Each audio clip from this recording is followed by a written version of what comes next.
What you're about to watch is a live podcast recording taken at the Worlds Apart exhibition, Ncedo, Rare Breeds, first solo exhibition held at Alliance Française. The title of the exhibition is Worlds Apart, and she invited me to have a conversation with Samantha Rudd on grief. And so we unpacked it and discussed it, and that is what you're going to see in this conversation. But first, here are some words from Leto. My father walked in the thin lines of perfection and imperfection. It's just a matter of perception. Here lies a man who tried.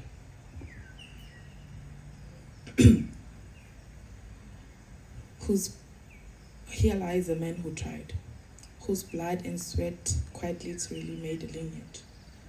He's walked so that many could run, and I hope I don't trip too often so that others after me can soar, because he has set a standard I can only wish to reach. I hope you rest knowing how much you are loved. I hope you rest knowing that you were meant so much to so many, that even though you felt alone, you were never quite so. I hope you rest knowing that you will always be needed here, and with that, the void I have for you will forever remain the space I keep for you in my heart. I love you, Dad, and thank you.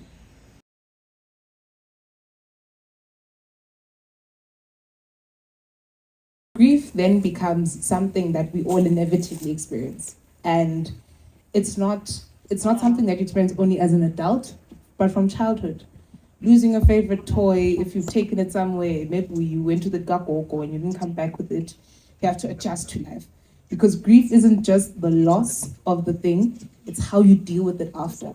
How do you adjust to, okay, I had this, or I was going to have this, I don't have it anymore. It's the thing I was attached to, or the thing I was preparing to attach to, and now I don't have it. How do you then cope? So I think grief isn't just the loss, but it's everything that happens after that. Yeah. Thank you for that. I also think you touched on something important, which is you spoke about pain. You know, if you did pass on, people would feel pain. So what's the difference then? What's the difference then between pain and a grief? Are these two separate, or are they one thing that we must analyze the same way? Some do like removing pain from grief, which I think is a bit unfair, because when you lose something you love, or you lose something that you're attached to, there is a form of pain. Right now, if you lose your phone in your hand right now, you're panicking, oh my gosh, where do, like, you're tracking your phone because it's a part of you. Some of us cannot live a day without it. That's as simple as it goes. It's something being taken away from you and how you feel. So there will be some form of pain. Now, depending on the severity of how attached you were to this thing, the pain varies from level to level. You could be, oh, I'll buy a new phone, or oh my God, my whole life was on that thing. My pictures, my music. Okay, now we have Apple, we don't download anymore, but your whole life is here and now you've lost it. Now imagine you're losing someone, or you've lost a job opportunity, or anything that I've used as an example prior. You now don't have that thing. You will feel pain because it's an emotion. Losing something triggers the emotion of loss. You feel it, you go through it, and it's important to go through it, because if you compartmentalize grief with the expectation that I'll be fine, I'll deal with it later, it will hit you on a random Tuesday when the sun is out, and you'll be like, why do I feel like this? And then suddenly, I don't know why I feel like this. You can't trace it, but because you put it in the back over there, it has a way of coming forward. It's one of the most powerful emotions that we feel as human beings. As love is guaranteed for you to feel in your life, just as much as grief is. You will lose, you will feel, you will be in pain. You cannot run away from it. Even if there's nothing else in your life that brings you pain, grief, guaranteed by science and human experience, you will feel some form of pain.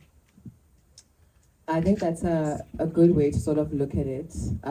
One time I lost my aunt, Now, at the time, I think I wasn't really aware of what was going on until it was like 6 weeks later, and we were cleaning out her bedroom. And it's like I had this urge to ask her what this thing was. Like, what do you have this? And she wasn't there to answer the question. And I think then it sort of goes back to the saying about how grief is just love with nowhere to go. And sometimes maybe we feel terrible for grieving, but mostly because also we have to show up in the world. You know, I have to show up, I have to go to school, I have to pay the rent, I have to go to work, I have to pay my bills. Do you think the way that we live life now has made it harder for us to grieve? Oh, definitely, definitely. We live in a very capitalist driven society. And in that, there are demands that the world places on us, not only just from a capitalist perspective, but culturally as well. You know, we are given a very small window to say, okay, be sad. Okay, you've been sad enough. Function.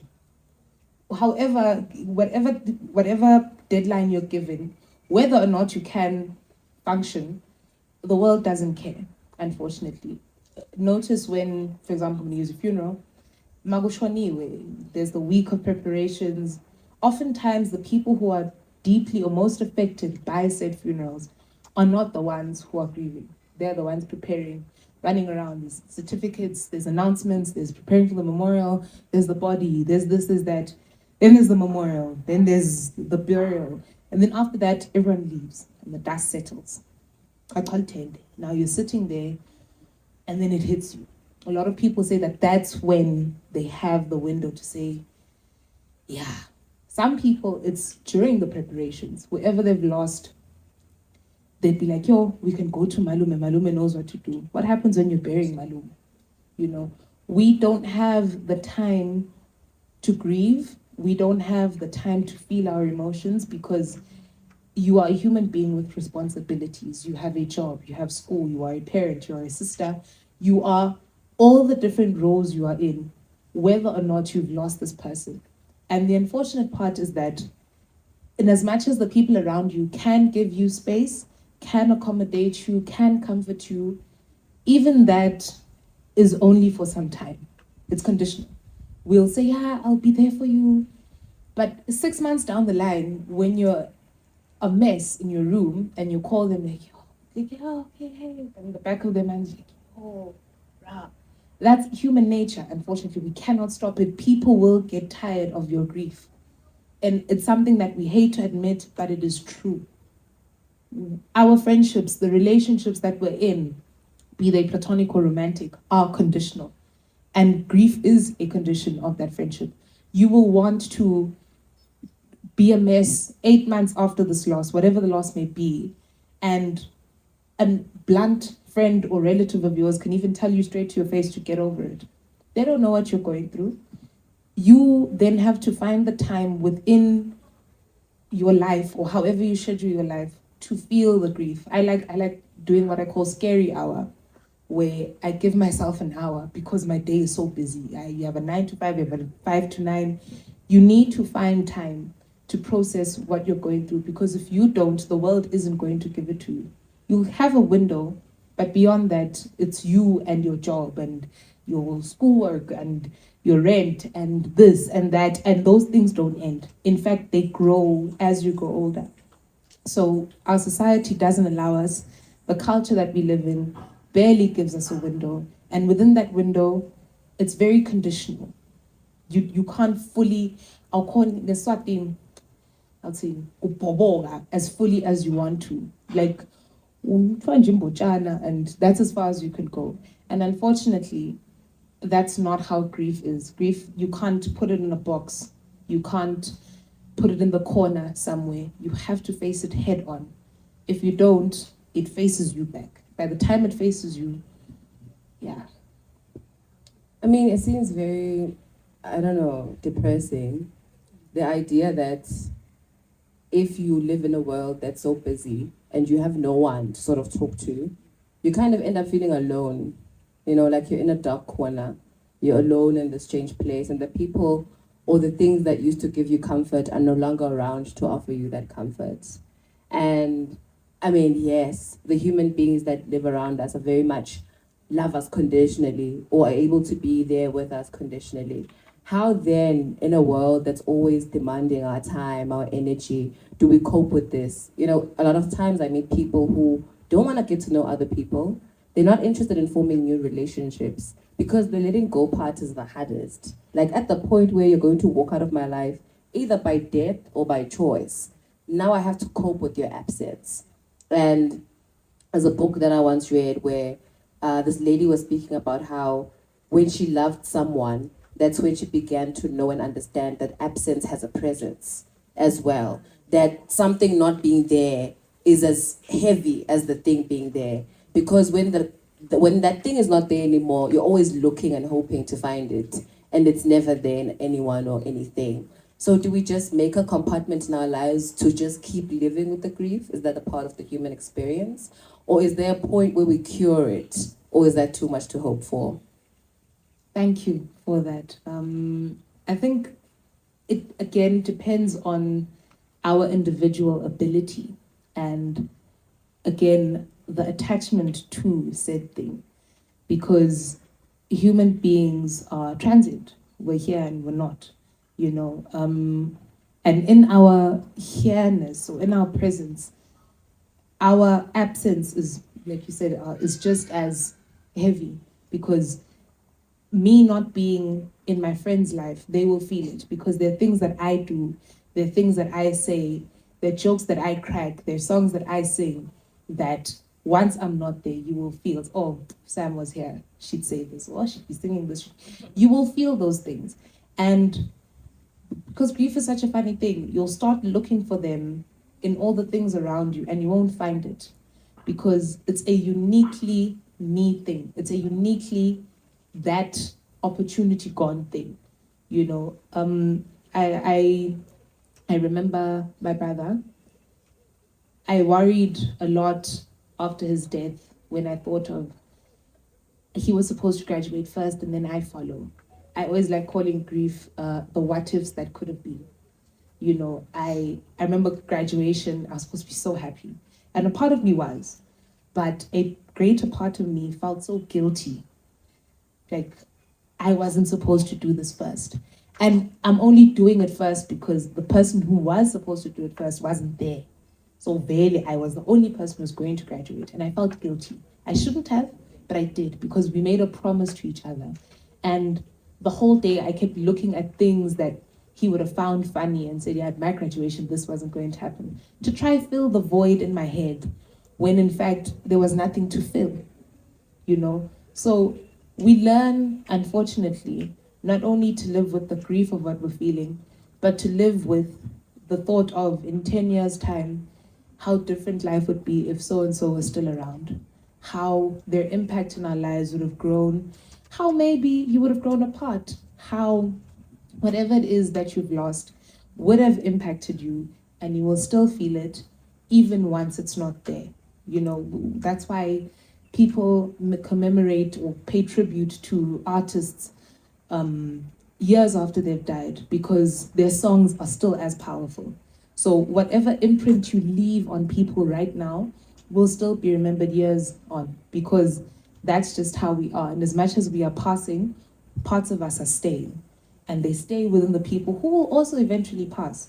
But you'll just beat each other to the race. And as that happens, you need to find strength or comfort in the fact that at least I lingered, or I lived long enough for parts of me to linger beyond what I thought. I'll give you an example. Ngangoa, because of a relationship. And I thought I was over it until I was in an elevator randomly and a guy entered. He smelled exactly the way my ex did. Yay! And I was like, yo. Hit you like a flood. My sister. And I realized I'd been more wounded by heartbreak's residue than I cared to admit, that the scent of him could still take me back. How he looked in a suit still reminded me. You will capture those things because, again, we are sensual beings. We smell things, we listen, we taste, we touch, we feel. You will remember these things. So compartmentalizing it is a disservice not only to you who is meant to feel the grief, but you are dishonoring the person who you say, no, I'll set time for you. The time won't come because your life unfortunately continues. It will find you, and unfortunately, until you acknowledge that, oh my gosh, every time I smell this, I'll remember that boy who did this to me. Accept it and move on. I think that's the toughest part, the moving on, the letting go, the realizing that, okay, that's a chapter in my life that has ended. We don't like letting go. That's why we grieve. Because in our minds, we think that these things that we have, these people that we have, these opportunities are there forever. They're not. And it's the they're not bit that's tough for us to understand and live with. You know, when I lost my aunt, I was doing my Form 6 upper. And when I lost her, the world kept going, you know. That was the hardest part, I think. The fact that the next day, people still expected me to submit my work. The fact that I had to still answer calls from my friends and listen to them tell me their problems. Yes and no, but at the point, it didn't seem like I could hold space, you know. Like, I understand you just lost the rabbit on your way from home, but there's someone who's in my life that I don't have around anymore. So, you know, we spoke about apart and togetherness and how there's a need for a sense of community. How do we make space, you know, in our communities for grief? Especially if I'm not the one going through it. Do I sit down with you and try and understand? Do I make tea for you? Like, how do we make space collectively to say, Samantha's going through it right now. What can I do to help her? Or can I even help her? Because I've also got things I'm thinking about, things I'm worried about. I think that's probably the most beautiful part of the human experience, our ability to love and connect to people around us. You know your friends. You know what makes them tick. You know what brings them joy. Being a part of a community, I always say, is like being a knot in a net. We all know how a net looks like. And you are a knot in 4 or 5 different people's net. When you fall, that net also catches you. In the same way, when they fall, that net catches them. You are part of the net that catches them. We're constantly catching each other. In the same way, now one day you'll be caught. And I think that's our biggest source of strength as human beings. You can't do life alone. So if you don't have the community, your community can be 2 people, can be 1. I'm not speaking about 500 people. But when you think of something in your life and the first 3, 4, 5 people who come to your mind immediately, those are the people who need to know that at your weakest, what pulls you out of that? It may not pull you out when you do it, but when your friend comes and says, no, I can read a book to you. When you try to read the book, you can't even see the words. But when your friend comes and says, no, I'll read it with you. Sit, I'll read. That's all it takes. You have no idea the impact of someone seeing you, someone knowing you, pulling you out of whatever you're going through, and not necessarily doing it as a habit or trying to get you out of it, but genuinely wanting to bring you joy. You have no idea the impact that has. And you, at the same time, you need to allow it to happen, because we tend to isolate a lot when we grieve. We dissociate, we feel like, no, I need to go through it alone. It doesn't work that way. You need people around you. You need to share stories. You need to vent. You need to open up. You know, not everyone can afford a therapist, but it helps when there's ears that know you, that can listen to you, because sometimes you'll just want to talk about how much you miss this thing, and no one else around you will understand it except for the people who know or who knew how much it meant to you. You need to allow your community to show up for you. And in that very same vein, you need to show up for someone else when it happens to them. Now, in a lot of instances, or in most instances, we're all going through our own things. And there'll come a time where everyone is going through something equally yoking. Like, all of your friends now, you will be going through something how do you show up for each other? Because we're all at our weakest. No one knows what to do. No one knows what to say. We don't have the words. How do I go to your place when I can barely leave my bed? At that point, I don't want to say overexert yourself, but unfortunately, because loving and showing up and being in a community includes, if not at most times, inconvenience. One of you, if not all of you, will have to find it in each other to show up and take turns and go in shifts and go. Go Anami, I must go. Because someone else is going. You see, you need to take the shifts, because if I'm going through something and Tandega's going through something, on a random day, no, it's okay, I can go see her. You will get there and we'll cry together. But I went to go see her. During the weekend, she'll come to me, we'll still cry together. But in that week, the fact that we both went to each other's houses and cried together, that's where it is. It's the togetherness. Because it's not every day it will be sunshine and rainbows. You will both be crying. But the beauty of it is that you're doing it together. And you are equally showing up for each other and giving each other grace too. Because loss includes the inability to do things that you were previously privy to doing. Someone should be able to do that for you, and give yourself the grace to know that I don't have the power right now, but I have my community. Some people are alive because of community. I can walk today because I had community. I was literally paralyzed. I had people coming together, helping me through physiotherapy. I can walk today because my friends held me through that. I am a full believer in the power of community. I think community does have the ability to sort of move us from a place of hopelessness to a place of seeing that maybe there is a future, maybe there is a life, maybe I can keep going. Because I think at the point where something tragic happens, or not even something that's painful happens to you, there's this moment where you feel, why don't I just die? Why don't I just go and, be with the pain, one with the things that I'm with. And I think he spoke about how the language of grief is very personal. Someone may not understand why it's so important to Tandega that she must be able to do this one thing. But I'm the one that understands, and perhaps community is trusting that whatever happens, I know that she has a valid reason for feeling the way that she feels. I think I want to talk about the manifestations of grief, right? And how triggers also contribute to the process of us being able to accept things or move on from things, Would you say that there's a way to sort of deal with the trigger, or you sort of kind of just let it happen? And when you are grieving, the manifestation of that grief looks different for everyone, For instance, with me, I just lose my appetite. And the only time I can eat is when other people are around me, So that's why I love when people visit me, because if I'm sad, I won't eat. But if other people are eating, I'll eat.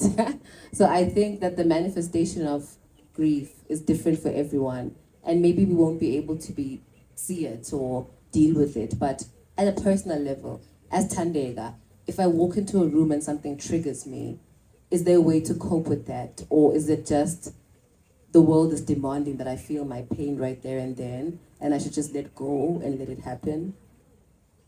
Ooh, yeah, it's a tricky one. I'm laughing because I got triggered just yesterday.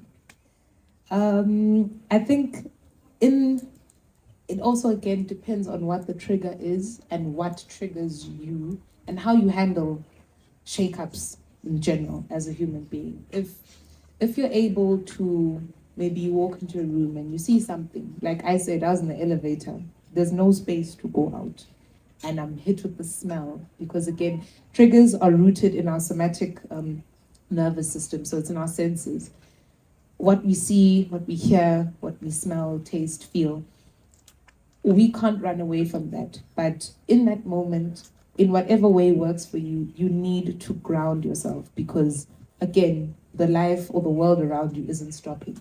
So triggers, when we do feel them, or when we do experience them in whatever severity we do, we need to, in that moment, take the time first, at least if you're able to calm yourself down in whichever way you can, try as much as you can. You won't be at ground zero, but at least come to 20, because I can't be shaking and crying and hyperventilating at the traffic lights. It's rushing to go to town. I can't have a breakdown at the traffic lights.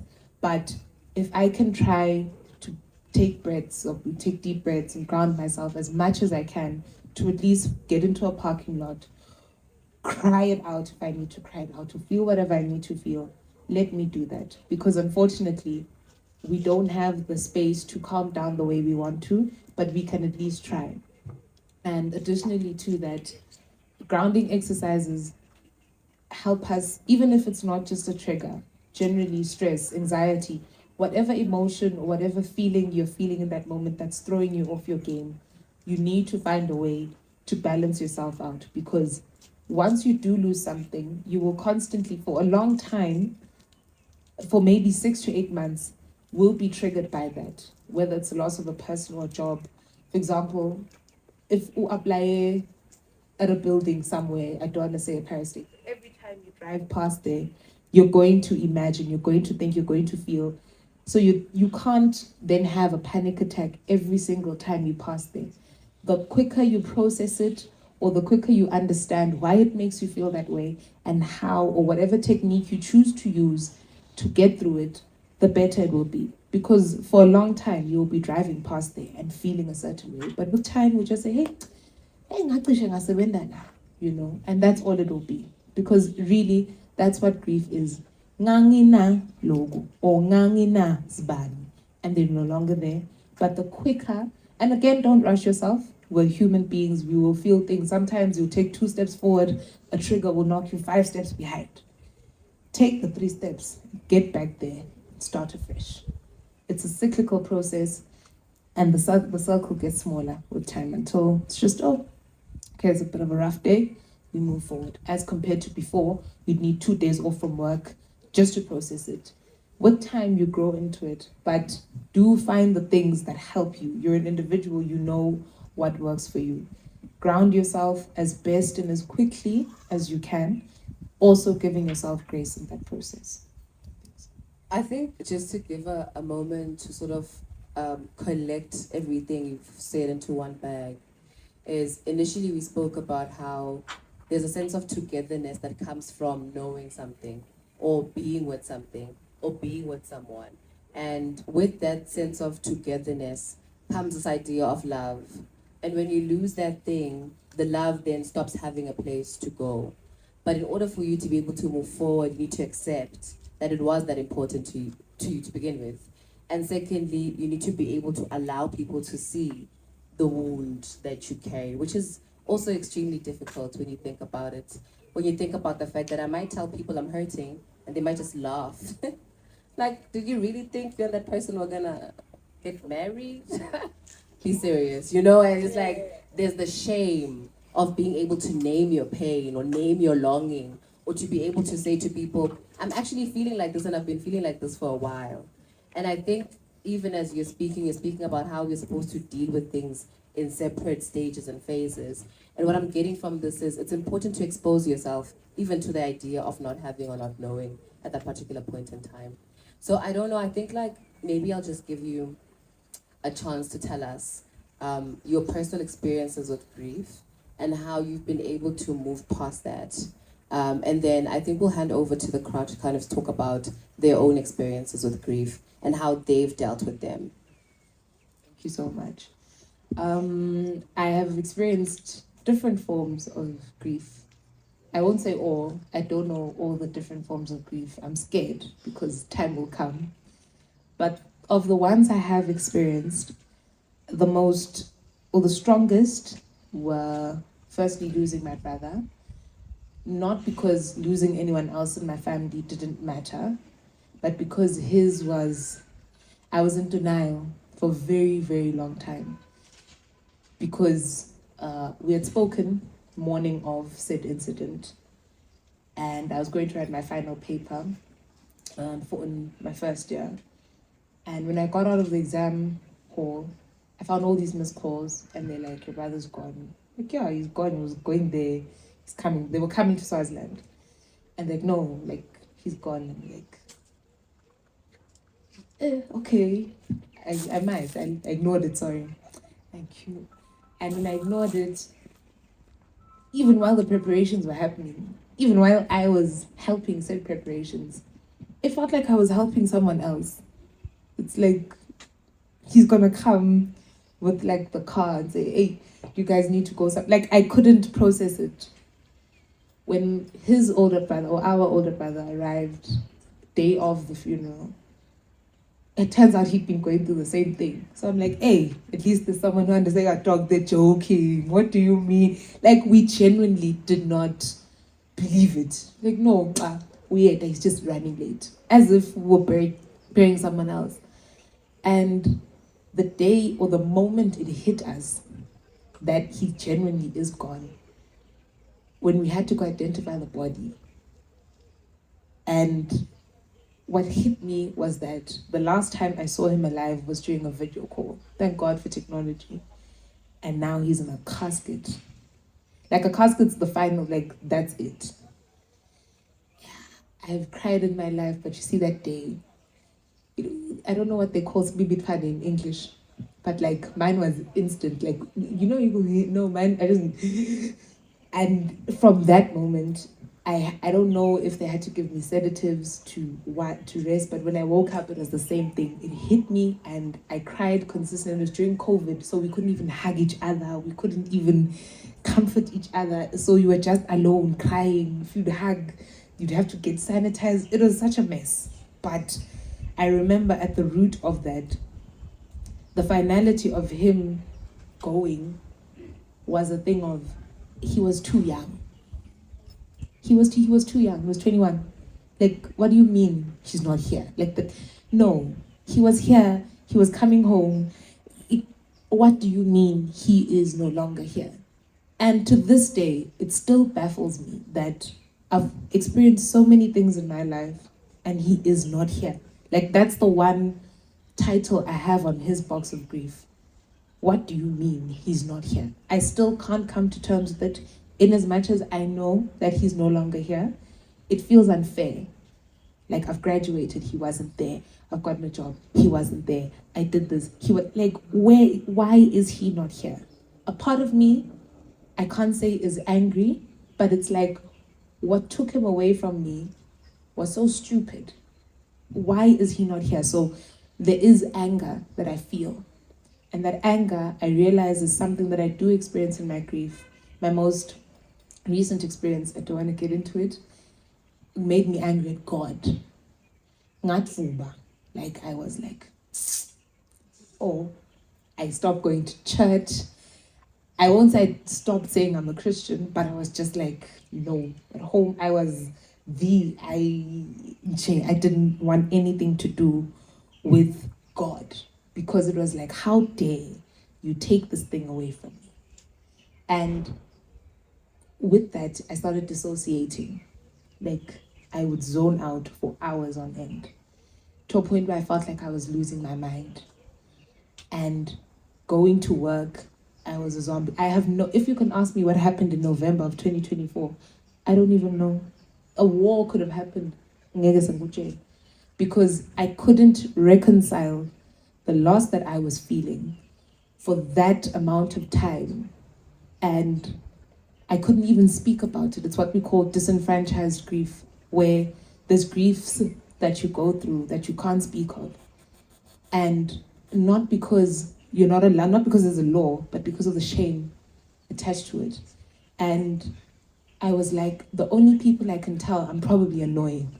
So I stopped talking about it. I started isolating, started dissociating and losing my mind, until I was like, you know what? I'm tired. When I would not lose my mind, I'd be suicidal.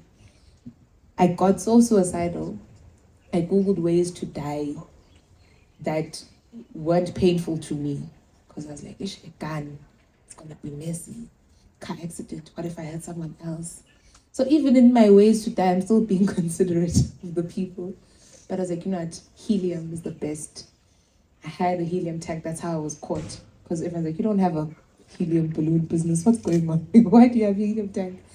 And that's how they found out. I was put on suicide watch. And even then, after that, I had to act like I was fine. Like, no, I'm fine. It didn't end. Festive happened. I had to be busy. So I still wasn't dealing with the grief. January came. It's quiet. It looked me here. I was like, oh my God. And I had to face it. I had to ugly cry at 3 o'clock in the morning.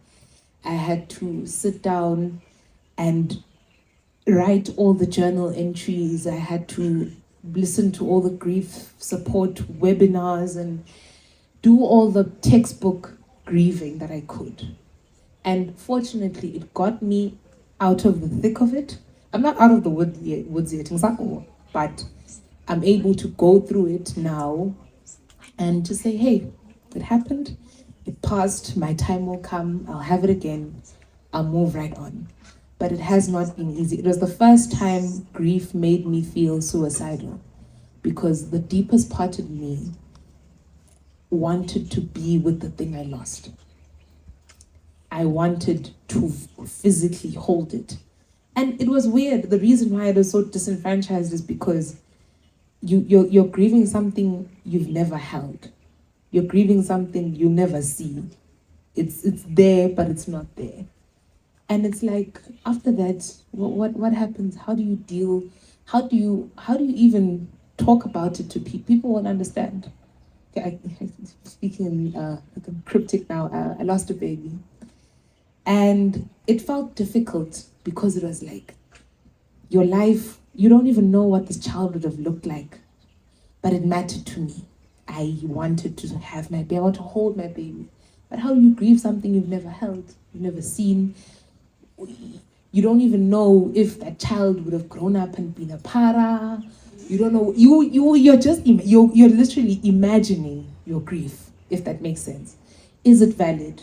Because now you start questioning, like, should I even be feeling this? Like, no, but I should, because it's something that I wanted. It's a human being that mattered to me. So I am still going through it, but I'm much better than I was in November, in December, in January. Unfortunately, they were right. It does get better with time. It just takes a lot of time. It doesn't say that you stop grieving. You never do. 30 years from now, when I eventually do have my children, God willing, I will remember the ones I lost. And that's the thing with grief. Like I said, 10, 20 years from now, you will still think of the thing that you lost or the person that you lost, and imagine how different life would be now if it survived, or if you got it, or if you were able to spend more time with it. So for me, I don't have a manual on grief. You have to go through it. It's different for each and every one of us.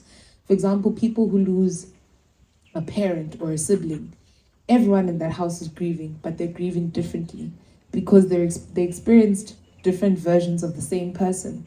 And with that, you need to understand that if there's someone who just feels like, it's fine, then there's someone who can't even get out of bed. You need to understand that that's how so-and-so feels because of our relationship with them. Because you will build a relationship with that thing. If you can lose the people who are so devoted to their cars, and the car gets into an accident and it's a write-off, and that person is a shadow of themselves. Like, but it was just the car. No, it wasn't their car. It's whatever it meant to them. That's the thing. It's the attachment that we have to these things. So no matter how insignificant it may seem to you, we have to respect the depth of what it meant to whoever has lost it. And I think that's the power of community. The people around you understanding and respecting the depth of the relationship that you had with them. Thank you. Thank you so much. And I think if there's no one else who wants to come up to the mic, I love the fact that the stories that were shared today were broad. So grief is not just burying someone. Sometimes it's burying a version of yourself or burying a desire that you had, or burying someone that you loved, even though they're still alive, and hoping for the fact that you will make it out of that still alive. There's a quote by one of my favorite writers, Toni Morrison, and she says, "Sometimes you don't survive whole. Sometimes you leave a part of yourself there behind because it has no place to where you're going. And the only person who's able to keep that alive is the person who's no longer in your life anyway." And I think just to close our session off, thank you so much for listening to us, by the way. The last thing is to just, I think for me, I was grieving someone that everyone expected me to be. And for a very long time, I was playing into this expectation like, oh, Tandega, you're going to be so great. You're going to do this and this and this and this. But it was so boxed, it was so defined. Everyone else had a bigger voice in my own life than myself. I let people tell me what it is they expected, what it is they wanted, and what it is they didn't want. And at the point where I was so angry and so frustrated with the world, I quit everything. Like at the time, I quit school, I quit the relationship, I quit church, I quit the friends. I just said, I'm going home to sleep. I'm tired of pretending. And I'm tired of fighting to be someone I'm not because everybody else thinks that's who I am. And I think the grieving process comes with a lot of new tastes, like Mtandas was saying. You change, you readapt, you find ways to cope, like Sfiso was saying. You make cards for people who aren't in your life anymore. You write them letters and you post them. You know, you sing and you hope that the heavens are going to open, you know, and rain down some sort of grace and glory to help you get through the season that you're in. And so I think being worlds apart, even with the things or the person you used to be, or being worlds apart with the people that you loved and knew and admired, doesn't mean it's the end of the world you're in. It just means it looks different. The flowers aren't red anymore, they're orange. And you have to wake up and deal with that, you know? The life that you live is still your life. And even though we lose and we love and we go through all of that, we're still deserving of a life. We're still deserving to witness and to be witnessed. And even though there is pain in the world, there's also a lot of joy in the world. But the pain doesn't just disappear. Unfortunately, it's a part of the cycle and we have to be one with it. So thank you so much for being in and a part of our world today. We hope you enjoy the exhibition.